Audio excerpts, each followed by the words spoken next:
Hello students, आज हम पढ़ेंगे चैप्टर 9 टीले का पत्थर। कलाकार को प्रकृति की प्रत्येक चीज में सुंदरता दिखाई देती है, चाहे वह पत्थर ही क्यों ना हो। एक कलाकार अपनी कल्पना से बेजान चीज में भी जान डाल देता है। कला को प्रोत्साहन देने से न केवल अन्य लोगों में छिपा हुनर उभर कर सामने आता है, बल्कि यह एक सुंदर संसार की रचना में भी सहायक है। जो कलाकार होते हैं वो प्रकृति की हर चीज में कोई ना कोई उन्हें सुंदरता नजर आ ही जाती है, चाहे वह पत्थर ही क्यों ना हो। एक कलाकार अपनी कल्पना से बेजान चीज यानी जिस चीज में जान नहीं होती उसमें भी जान डाल देता है। कला को प्रोत्साहन देने से जो अन्य लोग होते हैं जिसमें जो हुनर या जो कला छिपी हुई होती है वो भी उनके सामने आ जाती है और जिससे एक सुंदर संसार की रचना में यानी बनावट में सहायक होती है। आइए पढ़कर देखते हैं इस चैप्टर को।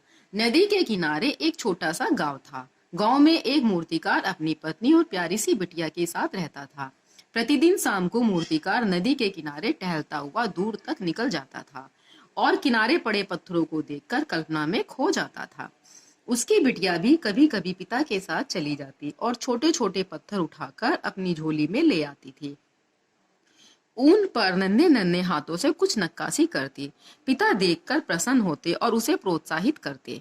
कभी कभी उसकी कला को और संवार देते तो बिटिया खुश हो जाती थी। नदी के किनारे एक छोटे से गांव में एक मूर्तिकार रहता था अपनी पत्नी और अपनी बिटिया के साथ। तो वह क्या करता था, रोजाना जो मूर्तिकार था वह नदी के किनारे टहलने जाता था, तो वह अपनी बिटिया को भी साथ ले जाता था। तो वहां पर जो पत्थर पड़े हुए होते थे उनको देखकर वह कल्पना में खो जाता था। जब उसकी बिटिया जो है उसके साथ जाती थी तो वहां पड़े हुए छोटे छोटे पत्थरों को कभी कभी चली जाती थी उसकी बिटिया उसके साथ, तो जो वहां छोटे छोटे पत्थर पड़े हुए होते थे उनको अपने घर ले आती थी, जिन पर वह अपने हाथों से नक्काशी नक्काशी यानी जो है खोद कर यानी खुदाई करके उसमें छोटे छोटे खुदाई करके डिजाइन सुंदर सुंदर से डिजाइन बनाना, खोदकर सुंदर सुंदर डिजाइन बनाना, उसको नक्काशी कहते हैं। पिता जब यह देखते थे तो वो बहुत खुश होते थे और उसका उत्साह और बढ़ाते थे। तो कभी कभी क्या करते थे, जो वो नक्काशी करती थी उसमें वे थोड़ा सा सुधार कर देते थे, जिससे जो उनकी बिटिया थी वो बहुत खुश हो जाती थी। एक दिन शाम को हर रोज की भांति मूर्तिकार टहलने निकला। बेटी भी साथ हो ली। नदी के किनारे ठंडी ठंडी हवा का आनंद लेते हुए पिता और बेटी दूर निकल गए और एक टीले पर जा पहुंचे। वहां एक बड़ा सा सफेद पत्थर देखकर मूर्तिकार का काल्पनिक मन जाग गया। उसके पास बैठकर वह कुछ सोचने लगा। पत्थर भारी था, इसे उठाकर ले जाना मुमकिन न था। मूर्तिकार ने निश्चय किया कि अगले दिन सुबह यहीं बैठकर इस पत्थर से एक मूर्ति का निर्माण करेगा। रोज की तरह जैसे वो रोजाना टहलने जाते थे, तो एक दिन की बात है, एक दिन शाम की यह बात है कि वह दोनों टहल रहे थे। उनकी बेटी भी थी उनके साथ में और वह भी। तो नदी के किनारे बहुत ही ठंडी ठंडी हवा चल रही थी, जिन्हें उन्हें बहुत ही अच्छा लग रहा था। तो वो इस तरह से टहलते टहलते थोड़ी दूर निकल गए। वह एक टीले पर जा पहुंचे। वहां टीले पर उन्होंने क्या देखा, एक सफेद पत्थर को देखा। सफेद पत्थर को देखकर जो मूर्तिकार थे वो एक कल्पना में खो गए और उस पत्थर के पास बैठकर सोचने लगे। फिर पत्थर जो था वह बहुत भारी था, इसे ले जाना जो है मुमकिन यानी संभव न था।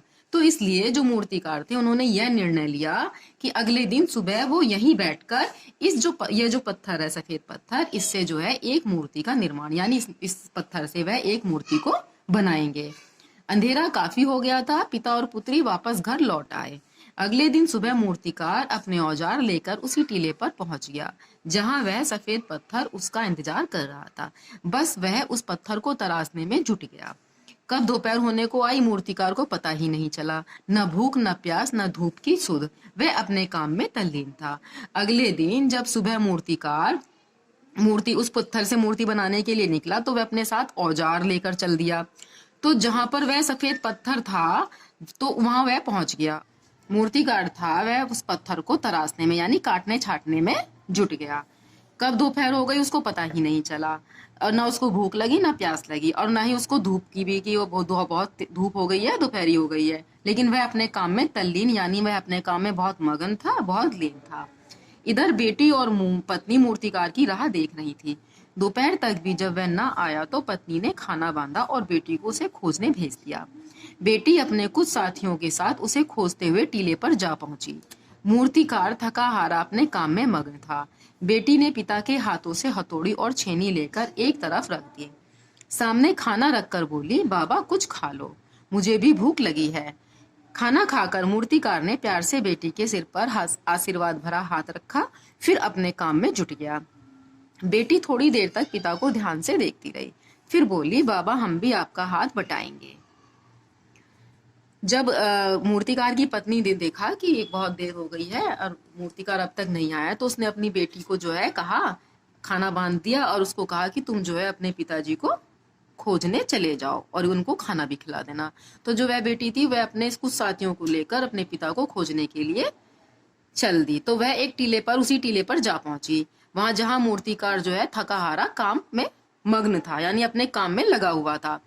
बेटी ने जो है पिता के हाथ से हथौड़ी और छेनी ले ली और खाना उनके सामने रख दिया और उनको खिलाने लगी। खाना खाने के बाद जो है वह जो बेटी है वह भी अपने पिता से बोली कि जो है मैं भी आपके काम में हाथ बटाऊंगी। पिता ने कहा, नहीं नहीं, तुम मेरे काम में हाथ मत बटाओ, तुम घर चली जाओ, क्योंकि तुम्हारी जो माँ है वो तुम्हारी राह यानी तुम्हारा इंतजार कर रही होंगी। पर बेटी ने तो ठान ही लिया था कि वह पिता की मदद करेगी। वह भी हाथ में छेनी लेकर जुट गई। पिता के कहे अनुसार पत्थर में बेल बूटे बनाने लगी। अपने साथियों को उसने कुछ छोटे छोटे पत्थर ढूंढकर दे दिए। मूर्तिकार उन पत्थरों को भी साथ साथ पत्थर तराशना सिखाता रहा। सांझ होने पर पिता और पुत्री घर लौट आए। जो वह बेटी थी उनकी, उसने तो अपना मन बना लिया था कि वह जो है अपने पिता की पूरी मदद करेगी, यानी सहायता करेगी, और वह भी अपने हाथ में छेनी और हथौड़ी लेकर काम में लग गई। और जैसे कि उसके पिता ने कहा था, उन पत्थरों पर वह बेल बूटे बनाने लगी। और जो उसके साथी जो उसके साथ गए थे, उसने उनको भी छोटे छोटे पत्थर दे दिए ताकि वह भी जो है उसमें कुछ ना कुछ करें। तो जो मूर्तिकार था वो उन बच्चों को भी पत्थर तराशना यानी काटना छाटना उनको सिखाने लगा। तो सांझ होने पर जो शाम हुई तब पिता और जो पुत्री थे वो घर लौट आए। अगले दिन सुबह जब मूर्तिकार अपने औजारों का थैला लेकर चलने लगा, तो बेटी और उसके साथी भी चलने को तैयार हो गए। इस तरह जो पिता और पुत्री थे वे रोजाना सुबह से शाम तक उस सफेद पत्थर को तराशने में लगे रहते थे। और जो उसके दोस्त थे, उस लड़की के जो दोस्त थे, वो भी मूर्तिकार से मूर्ति बनाने के गुण सीखने लगे। इस तरह से दिन भी गुजर गए, हफ्ते गुजरे और महीने गुजर गए। तो वहां जो लोग आते जाते थे वो उन पिता और पुत्री को काम करते हुए देखते थे, उनको लगन से काम करते हुए देखते थे। एक दिन वह मूर्ति बनकर तैयार हो गई। बहुत से लोग कला के उस सुंदर नमूने को देखने आने लगे। धीरे धीरे गांव वालों ने उस मूर्ति के आसपास घास और सुंदर फूलों के पौधे लगा दिए। वह टीला उस गांव की पहचान बन गया। गांव के सरपंच ने टीले तक पहुंचने के लिए एक सड़क भी बनवा दी। वह टीला अब एक दर्शनीय स्थल बन गया था। इस प्रकार इतने दिन गुजरने के बाद एक दिन वह मूर्ति बनकर तैयार हो गई। तो जो बहुत से लोग थे उस सुंदर नमूने को, जो मूर्तिकार ने जब वह मूर्ति बनाई थी, बहुत ही सुंदर मूर्ति बनाई थी, उसको देखने के लिए लोग आने लगे। तो जब वहां लोग आने लगे तो जो गांव के लोग थे उन्होंने क्या किया, जहां पर वह मूर्ति बनी हुई थी वहां पर सुंदर सुंदर फूल लगा दिए और एक घास, और थोड़ी सी वहां पर उस जगह घास लगा दी, जिससे कि वो जो स्थल है वो बहुत सुंदर हो जाए। तो इस प्रकार से वह जो टीला था उस गांव की पहचान बन गया। जो गांव के सरपंच थे उन्होंने भी टीले तक पहुंचने के लिए एक जो है सड़क बनवा दी थी, जिससे वहां लोग आने जाने लगे, और जो वह टीला था एक वह दर्शनीय स्थल बन गया था। यही नहीं, उस गांव के बहुत से लोग अब मूर्ति कला में रुचि लेने लगे थे। वे अच्छे अच्छे पत्थर ढूंढ कर लाते और मूर्तिकार उन्हें पत्थर पर नक्काशी करना सिखाता। धीरे धीरे उस गांव में बहुत से मूर्तिकार तैयार हो गए।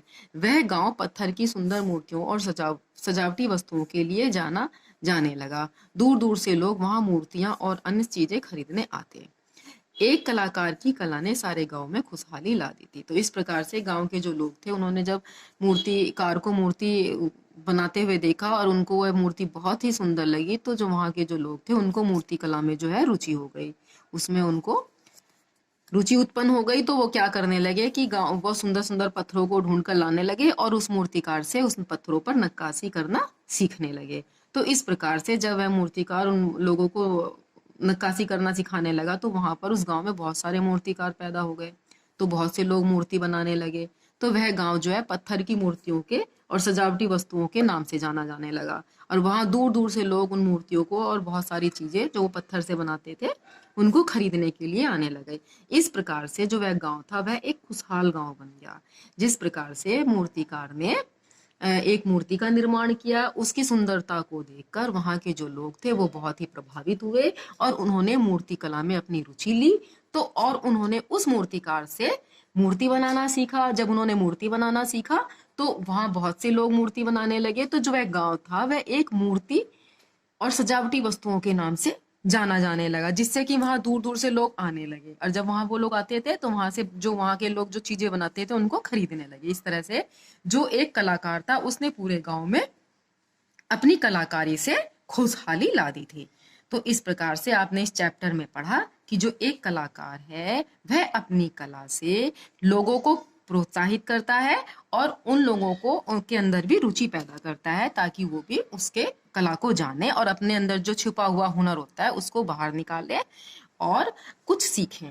तो आपने यह पढ़ा, इस चैप्टर में जो पढ़ा उसको अच्छी तरह से आप इस चैप्टर की फिर से रीडिंग लगा लेंगे और इसको अच्छे से समझ लेंगे।